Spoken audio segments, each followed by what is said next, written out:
Nagkaroon din. Oo. Sarap nga pagkukutusan eh. Sa totoo lang. Dalawa lang po? Sorry. Dalawa yung nadakma. Pero yung mga nasa video, pinahanap namin. Ako, payo ko sa kanila, umalis na sila ng 105. Talaga sa totoo. Lalo sir, ang gagamitin nyo pong tool is the viral video naman. Of course.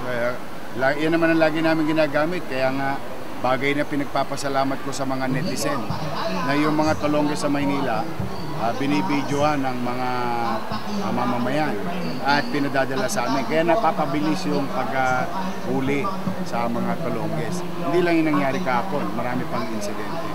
And encourage the people to be vigilant, participate in our governance, wherein talaga yung peace and order situation sa Maynila is top priority.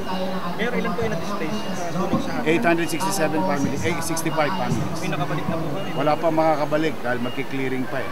Ito lang muna yung mga sustenance at yung pansamantalang pinagpapasalamat natin sa school na nagagamit muna yung pansamantalang tirahan nila.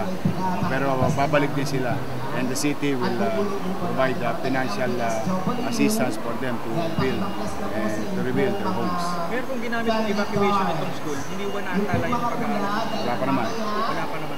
Ongoing pa rin. Mabilis lang yan. Normal. Sir, this is not the first time na may nangyayaring sunog doon. Plan for relocation. Ay, dapat nga ako, kung maaari lang, mananawagan na rin ako sa national government, particularly NHA kasi property ng NHA yan eh, yung lugar na yan. Okay. Na matuloy na yung pabahay nila.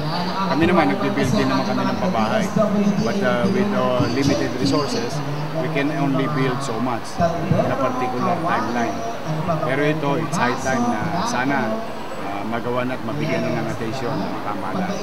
Pero sa investigation po, naalaman natin kung ano talaga yung cause ng sunog.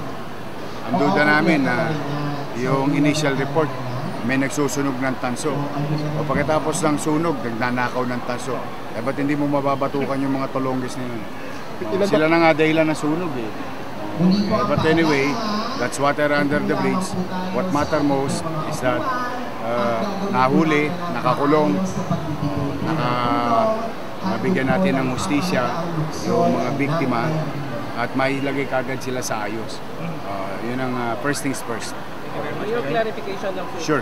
Ay, yung po ibibigay yung tulong para sa pagpapatayo ng bahay, aside po tulong ang ibibigay nyo? Ayun yung binibigay natin tulong ngayon. 15,000 per family. Para makakuha agad sila ng magkaroon sila ng maka-access kagad ng building materials.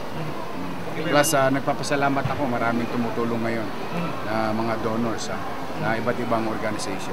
Again, let me take this opportunity also to thank DND, AFP, Air Force, OCD, dahil pinagamit sa amin yung air asset ng national government. Kung wala yung Black Hawk, Chinook, and Huey, maraming salamat sa mga piloto. Thank you very much. Napakagaling. Ang normal na insidente rito pagka ganyan, inaabot ng 6 hours, 8 hours yung sunog.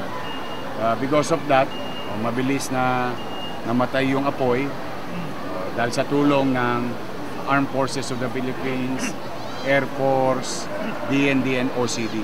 Thank you very much sa kanila. Particularly sa mga piloto. Thank you.